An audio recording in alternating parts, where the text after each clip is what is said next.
So ngayon, mga kababayan, speaking of Digong na may interim release, ito nga ang sabi-sabi ngayon, mga kababayan. Papalayain daw si Digong, pero ipapalit si Bato. Naku po, ito na, mga kababayan, speaking of Bato. Ito po, mga kababayan, yung sunod nating pag-uusapan. Ganito po yan. Mga kababayan, ulitin ko sa inyo, lahat po ng sasabihin natin dito ay may legal basis. Meron po tayong ipapakitang video na mula mismo sa abogado na siya mismo nag-react at nagbigay ng kanyang sariling opinion. Siya po ay si Attorney Carlo Ibanez, no? Isa pong lawyer. Na si Bato ba ay covered pa ba ng Supreme Court at pasok ba siya sa batas na bagong batas na nilabas ng Supreme Court na kapag isang Pilipino na makasuhan sa ibang bansa ay hindi ba basta-bastang i-extradite or hindi ba basta-bastang idalhin kung saan siya nagkaroon ng kaso. So, hindi po siya basta-bastang matulungan ng Supreme Court, mga kababayan. Ang tanging gawin lang po ni Bato ay magtago. Pero isipin niya, kahit saan siya magtago, ang liit po ng Pilipinas. Ito po, mga kababayan, pakinggan niyo po. Alam niyo po ba na ang nilabas ng Supreme Court, mga kababayan, na batas ay hindi po nakakatulong kay Bato? Ito po, pakinggan ninyo, mga kababayan. Ang reaksyon mismo ni Attorney Carlo. Breaking news, naglabas ng statement ng Supreme Court tungkol sa extradition. Kinonfirm ng SC na extradition ay state-to-state proceedings. Ang sabi ng Supreme Court, extradition is the process of removing an extraditee from one state to turn her over to the requesting state so that she may be held in connection with any criminal investigation she is facing. Since ang ICC ay hindi state, hindi applicable ang extradition sa kanya. Ito na, mga kababayan. Ano bang ibig sabihin ni Attorney Carlo? Ganito yan. Ang sabi ni Attorney Carlo, naglabas daw ang Supreme Court ng bagong rules na kapag merong Pilipino or politician na kinasuhan sa ibang bansa, ay hindi siya basta-bastang isuko o surrender doon according sa Supreme Court. Pero ang nakalagay po, mga kababayan, sa Supreme Court, kapag ang bansa katulad ng Netherlands, humiling sa Pilipinas na kunin si Bato at doon ikulong sa kanila, ay hindi po basta-bastang ikulong kasi dito muna lilitisin. Kung si Bato manalo dito, walang ekstradisyon na mangyayari. Pero ang problema, mga kababayan, ang ICC ba bansa? Yun ang malaking tanong ngayon. Ang ICC ba bansa? Hindi po siya bansa. Ang ICC po ay isang hukuman. Hindi po ang ICC country. Hindi po siya Netherlands. Hindi po siya Vatican. Siya po ay isang hukuman. So ang ICC na bilong sa Netherlands, pero ang ICC ay hindi po country. So ang mangyari, mga kababayan, walang paligoy-ligoy without much ado. Kumbaga, ladies and gentlemen, hindi po covered si Bato sa Korte Suprema na inilabas na bagong Supreme Court rule. Ang sabi lang kasi ng Korte Suprema ay bansa na nanghihingi ng request na kunin ang sinumang akusado at ikulong sa kanilang bansa. So, si Kibuloy pasok. Pero ang problema, bago na i-promote or na ilabas ng Supreme Court ang bagong rules, ay si Kibuloy na granted na. Narinig nyo naman ang sabi ni Congresswoman Jinky Luistro, no? Granted na po ang pag-extradite kay Kibuloy sa Amerika bago man nilabas ang Supreme Court new rules. So, continue natin, mga kababayan. Ibig sabihin, tama kaming mga abogado na nagsasabi na pag lumabas ang ICC warrant ni Bato, hindi na kailangan dumaan sa mahabang proseso ng extradition. Pwede na lang siyang isurrender kaagad-agad ng gobyerno sa ICC. Yun. Natural, kung tama kami, ibig sabihin, mali yung ibang abogado dyan na nagsasabi na di pwedeng basta-basta ibigay si Bato sa ICC. O, ano ngayon? Ayun po yun, mga kababayan, yun po ang katotohanan. So, walang paligoy-ligoy, si Bato po ay hindi na pwedeng babarahin, hindi na pwedeng tawag dito haharangin ng Supreme Court. Automatic po si Bato ihatid. Wala ng prosesong dadaan. Babasahan na lang siya ng warrant o Miranda rights, Then, pasakayin na naman sa pinibagong private plane, kulong na naman. Habang buhay. O, continue, mga kababayan. May pangalawa pa. Eto, pakinggan ninyo, mga kababayan. Guys, dininay ng Supreme Court ang very urgent motion ni Bato. Mga kababayan, dahil doon sa nalaman ni Bato na meron daw siyang warrant, ay nagpetisyon siya ngayon kay Boyeng Rimulya na ipakita kung totoo ba talagang meron. Ang problema, mga kababayan, idininay po ng Supreme Court ang kanyang petisyon na kailangan malaman ang warrant kung meron ba talaga o wala. Bakit? Kasi hindi nga hawak ng Korte Suprema ang ICC. Bakit? Kasi ang ICC is hindi po siya bansa. Siya po ay international court. Siya po ay hukuman. Pangkalahatang hukuman. International. Hindi ko naman minaliit ang abogado ni Bato, pero bakit ganun? Continue. Klaro ha? Ang ayos ng paliwanag ko. So, nag-file nga si Bato ng very urgent motion sa Supreme Court. Hinihiling niya na i-order ng Supreme Court si Ombudsman Rimulya na ipakita ang kopya ng ICC arrest warrant laban sa kanya. Kasi nga, may public statement si Rimulya na meron na siyang unofficial copy ng warrant. Ayun, denied. Hindi ko pa nababasa ang decision, pero legally, tama lang na i-deny ang motion na yan. Kasi in law, hindi ka pwedeng ipaproduce ng isang dokumentong hindi pa officially admitted as existing. Tama. The court can only compel the production of a document that is existing. Kung hindi pa naman officially confirmed, walang pwedeng i-order ang court. Tama. In other words, talo na naman si Bato at si Duterte. Ayan. Diba? Bakit mo ba naman kasi hingiin kay Boyeng ang kopya ng warrant, si Boyeng hindi naman ICC. So ngayon maraming nagsasabi, mga kababayan, kay Boyeng na grabe pala si Boyeng, meron na palang power si Boyeng sa ICC, meron na palang kung ano si Boyeng doon. Uy, mga kababayan, baka nakalimutan nyo po. Si Boyeng po ay abogado. Kahit sino po pwede pong magtanong doon sa ICC kung may kaibigan ka.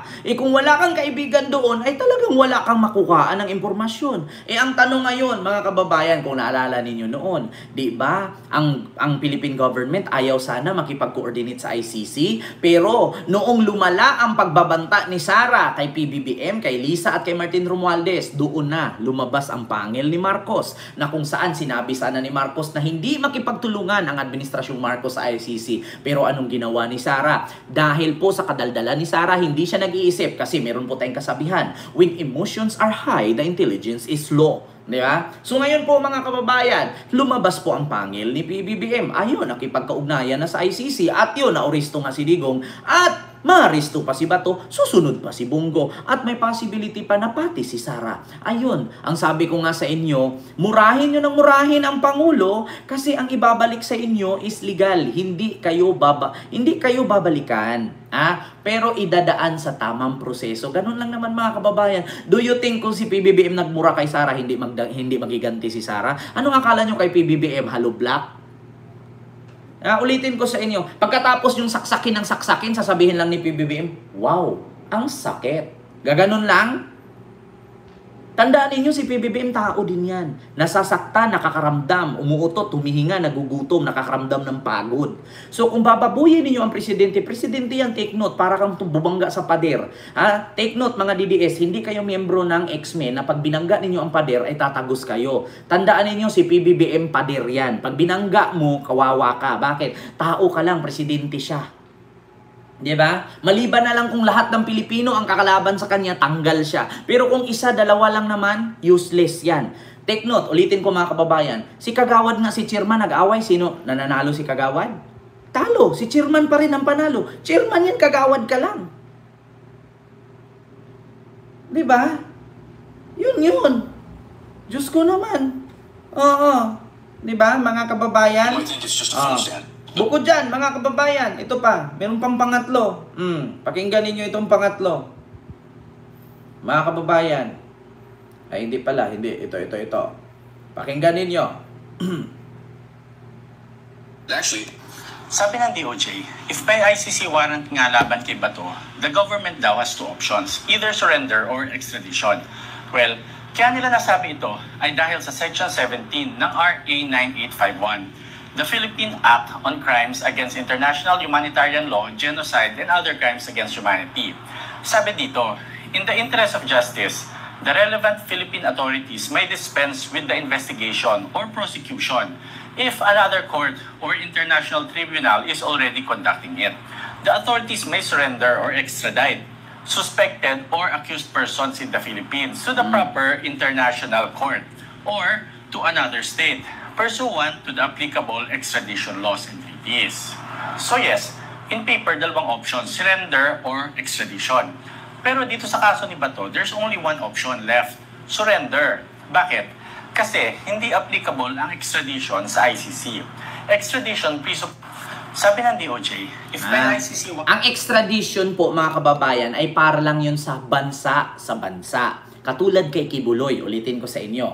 Ang mangyayari po kay Bato is surrender, hindi po extradition. I-clarify ko lang, mga kababayan, pinaliwanag po ni Attorney Carlo Ibanez. Hindi po matatawag na extradition ang nangyari kay Bato. Ang tawag po sa kanya ay wala pa namang nangyari. Ang mangyayari pa lang, to the future. Ang tawag sa kanya ay surrender. Bakit? Ang ICC ay hindi bansa. Ang ICC ay isang hukuman na nagre-request na kunin si Bato kasi doon siya kinasuhan. So ngayon, ang sabi ng mga DDS, bakit doon ikulong, bakit hindi sa Pilipinas?